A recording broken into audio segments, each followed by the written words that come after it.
Hello and greetings. This is podcast number 17. Say it with me, 17. So, getting closer to the end of the road. I've really eased off on them lately. I just didn't have anything to say that was worth saying. I still don't, but I'm back in the ring for another swing. The latest scoop is I've decided I'm going to Sri Lanka at the end of November for a month, down to the southwest, and I'm just going to surf for a month, and that's it. Cruise around, chill, but the main goal is to lock in as many hours of surf time as physically possible. I've never surfed in the tropics. I've always wanted to. Since I was 10 years old, so I'm going to do it now finally.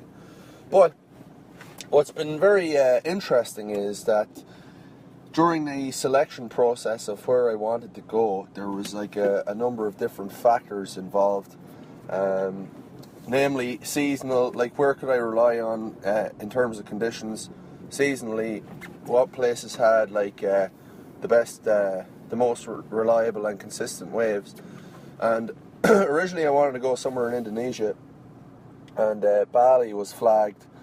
But then when I kind of looked into, November, December, active locations, the East Coast was all, well, not all, but there was quite a few of the best spots to surf were coral reefs, shallow coral reefs, which is just beyond my ability, and I don't feel like getting scalped on a coral reef and then picking out infections out of my skin. I just don't think I'm not good enough. You need to be a very high level surfer to tackle that kind of shit, and I definitely am not at that level. But so I chose Sri Lanka. It's got, the waves are a little bit more mellow there. There's less coral reefs and quite consistent surf at that time of year. So I'm excited about it, and initially, I was like, oh, Indian Ocean. I wonder what the shark populations look like there. And so then I realised Sri Lanka is not too bad for sharks. You've got a few bull sharks, some tiger sharks, but not too many tigers, and there's been only a couple of recorded attacks. And I know statistically it's a ridiculous thing to consider, but I've always loved sharks. And basically, I kind of satisfied myself with that. And then next thing, I had to get a couple of boosters on the immunizations for Hep A, Hep B, typhoid, tetanus, that kind of stuff. And was just looking into, just the normal stuff like how bad are mosquitoes, all that kind of stuff. But in the course of doing this little bit of research, I discovered a number of interesting facts about Sri Lanka, and they have caused me a few moments of discomfort at night time when I'm trying to sleep, and I suddenly start thinking about the possibility of getting chomped on by a saltwater crocodile. That's one of them. But in terms of interesting facts, Sri Lanka is the number one country on the planet. Per capita, it has the highest density of venomous snake-related deaths, and the majority of those coming from the cobra and the krait.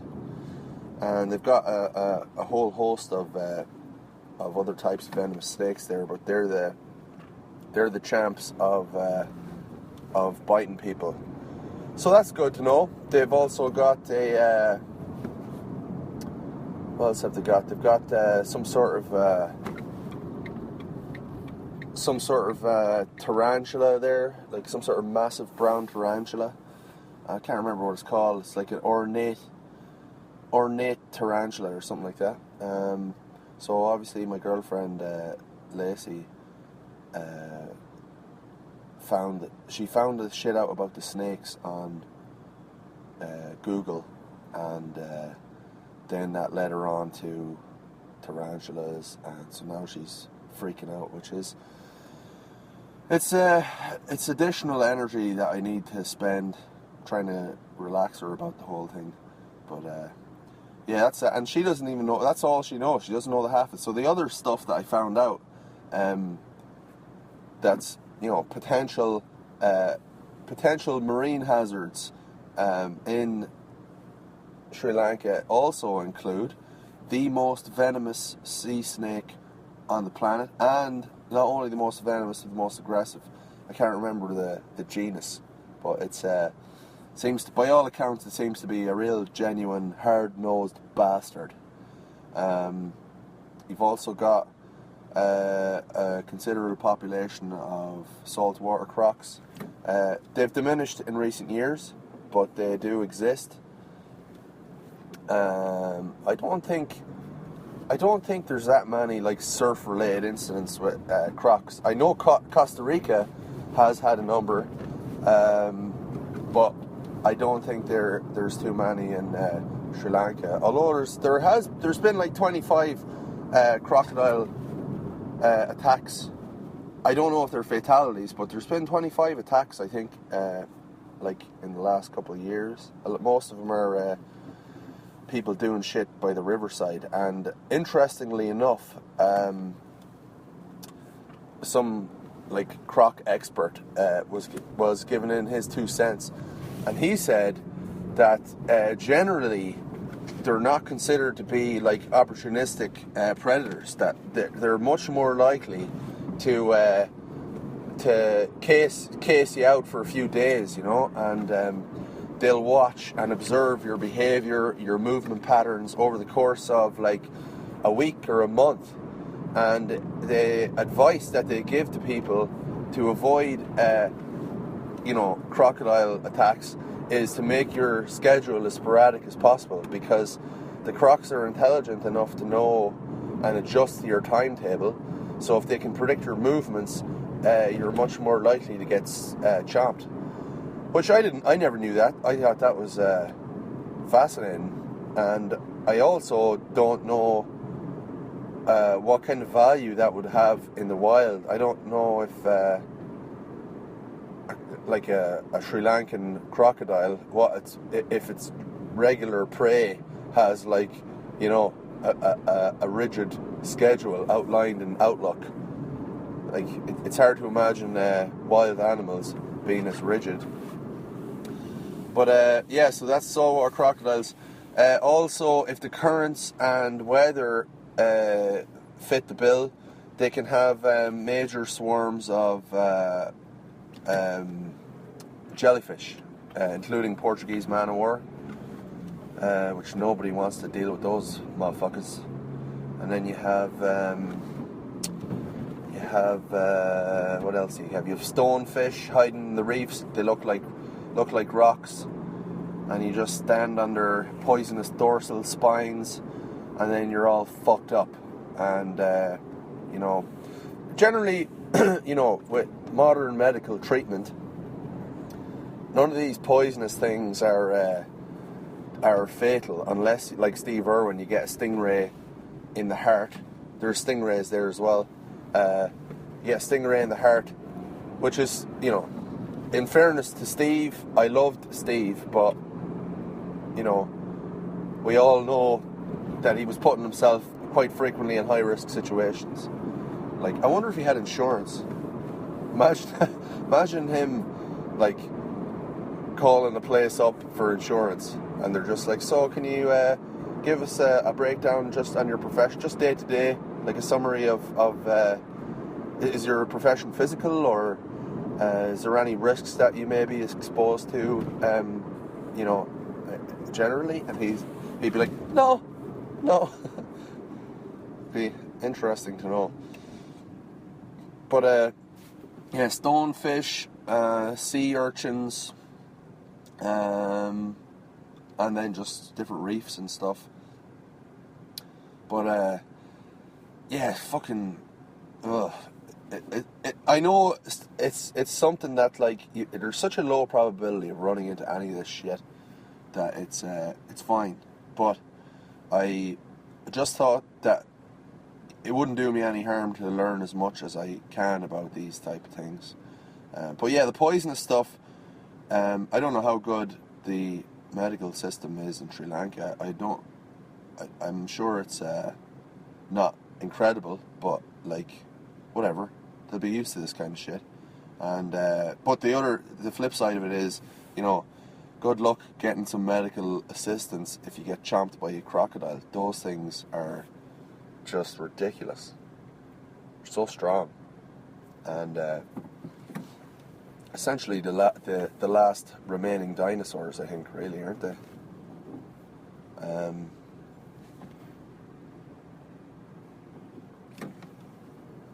I'm just at a really awkward junction here, so excuse my lack of concentration. And we're through. Painless and nice. But yeah, so that's the scoop on that. You know, in terms of techniques to avoid this kind of shit, like, really, it's quite simple. I mean, you try keep your feet off the bottom. You know, try stay on the board. I'm going to just. It's so nice when you go surfing in Ireland. You know, you get tired paddling all the time. If you're not surfing all the time, your shoulders get tired, and you just get off the board and just stand there or whatever. And like, there's nothing. You get the occasional jellyfish, but nothing nasty. Some weaver fish in Lahinch in County Clare, which interestingly enough are in the same family as the stonefish, but a lot less poisonous. And those little bastards hide underneath the sand, and only the poisonous spine is exposed. So stonefish, yeah, they're not going to be nice. But whatever, just keep my feet off the reef. Just stay on the board, and that's it. That's really it, you know. What else can you do? Avoid surfing at you know, late at night, dawn, dusk, that kind of stuff where you can't really see shit. That's about it, really. But like, really looking forward to going and getting some consistent waves and letting loose. It's gonna be fun. And in other news, what else has been going on? Still waiting on my new phone that I ordered, Samsung Galaxy Note 5. Waiting on that. So we'll see. Watched a load of really shit. Yeah, you know what? There's a new. This is good. But let me explain myself first. So with YouTube and with, you know, the fact that anybody and everybody can put up whatever videos they want, which is fantastic.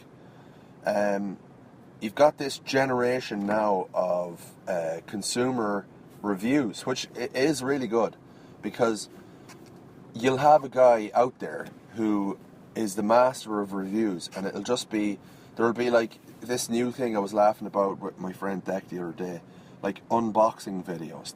That's a whole new thing, like, where you do a video of taking something out of a box. It's crazy. I can't believe it's a thing, but it is. And I've watched a bunch of different phone reviews over the last while, you know, and it's like, hey guys, James here, coming at you with another iPhone 6s review. Today we're going to be looking at the 32 gigabyte model. It was just announced by Apple on whatever, and they just go straight into it, and they're brilliant. They're outstanding. Like, those guys tell you the kind of shit that you need to know, like real world stuff. It's fantastic, and it extends way beyond phones. You know, there's a guy out there doing it for everything. There's a guy out there doing it for spoons. There's a guy out there doing it for accordion cleaning equipment. You know, you name it. there's reviews. I don't know if it'd be funny to see an unboxing video for accordion cleaning equipment, but yeah. So I've been watching a bit of those. One guy in particular that I like is Flossie Carter from New York, and he's cool because he's got a cool street vibe, and he just puts in his 2 cents and he does a real review, and I enjoy it. What else has been going on? I watched the first episode of Homeland, new season of Homeland, last night. Looked good. Big fan of Homeland. I think it's a really good show. And interestingly enough, for those out there, the Homeland fans out there, during the Edinburgh Fringe Festival, I was walking down the street on a Saturday night, had a few pints in me, and I was feeling jovial and merry, enjoying my presence. And I was in the middle of an animated conversation with my pal Deck, and I accidentally nailed somebody on the shoulder that was trying to walk past me on the footpath, and I immediately responded and was like, "Oh my God, I'm very sorry."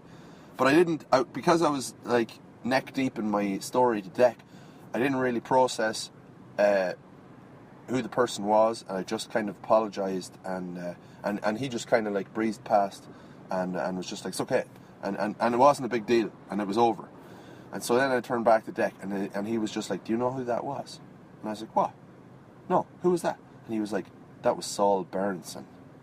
Saul Berenson of Homeland fame, the former head of the CIA." And then I like my mouth just dropped open, and I was like, "What? Saul's the coolest guy in that series." And I was like, "Will I go back?" And he's like, nah, don't fucking go back. Just, like, he doesn't want to talk to you. You just nailed him with a shoulder, and he's just trying to keep a low profile. I don't even know what his name is, you know? I would have been running after him and been like, Saul, I'm a huge fan. Sorry about the shoulder." So when I watched it last night, you know, I was checking his posture, and I was like, "God, I hope he doesn't have any, like, you know, shoulder pain or, you know, residual stress in the shoulder joint. I hope everything's okay. He got looked after, you know, because it can generate quite a bit of torque from the hips, just even with like a normal bipedal motion. I can just, but that's basically it. Extra long podcast today. You know, if you stuck with me throughout, words can't describe the appreciation that I have in my heart for you. You know, we're at 17 now. We've only got 3 more to go.